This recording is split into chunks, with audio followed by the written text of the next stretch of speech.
ዛሬ እስኪ አንድ ነገር ላስጎብኛችሁ። እስከ መጨረሻው ድረስ ተከታተሉ።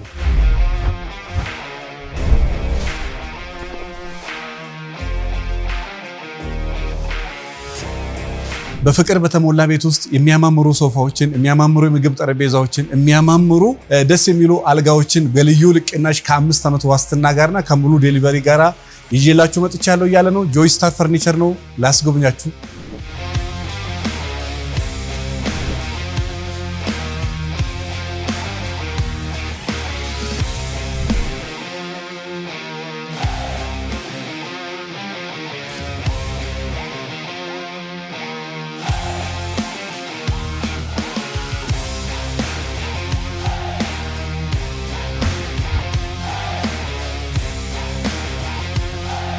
እነዚህን ሁሉ የሚያማምሩ እቃዎች በጆይ ስታር ፈርኒቸር ታገኟቸዋላችሁ። መሲ ህንፃ ወረድ ብሎ ታገኛላችሁ። ከዚህ በታች ባለው ስልክ ደውሉላቸው። አመሰግናለሁ።